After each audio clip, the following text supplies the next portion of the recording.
வணக்கம். இது Europe Tamil vision. இலங்கையின் முன்னாள் ஜனாதிபதி ரணில் விக்ரமசிங்க அவர்கள் கைது செய்யப்பட்டிருப்பது அனைவரும் அறிந்த விஷயம்.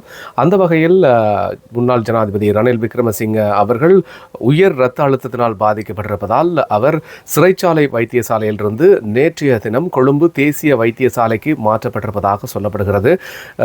இதற்கு முக்கிய காரணம் அவருக்கு உயர் இரத்த அழுத்தம் இருப்பது தெரிய வந்திருக்கிறது. அதனைத் தொடர்ந்துதான் அவர் சிறைச்சாலை வைத்தியசாலையிலிருந்து கொழும்பு தேசிய வைத்தியசாலைக்கு மாற்றப்பட்டிருக்கிறார். அதே போல இன்னும் ஒரு முக்கியமான செய்தி வெளியாக இருக்கிறது. 2015 ஆண்டு பெரும் பரபரப்பை ஏற்படுத்திய இலங்கையினுடைய மத்திய வங்கி மோசடி வழக்கில் சந்தேக நபராக பெயரிடப்பட்டிருக்கக்கூடிய முன்னாள் இலங்கை மத்திய வங்கியினுடைய ஆளுநர் அர்ஜுன் மகேந்திரன் அவரை செப்டம்பர் மாதம் 26ஆம் தேதி கொழும்பு நீதிமன்றத்தில் ஆஜராகுமாறு அழைப்பாணை விடுக்கப்பட்டிருப்பதாக தெரிவிக்கப்படுகிறது.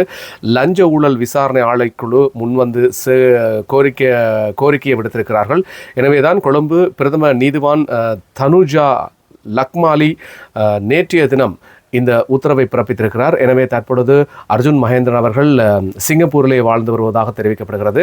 அவருக்கு ஆங்கிலத்தில் ஒரு ஆஜராகுமாறு ஒரு அறிக்கையை அனுப்புமாறு நீதிமன்றத்திற்கு இலங்கையினுடைய இளஞ்ச ஒழிப்பு ஆணைக்குழு கோரிக்கை விடுத்திருக்கிறது. தொடர்ந்து இணைந்திருங்கள். இது யூரோப் தமிழ் விஷன்.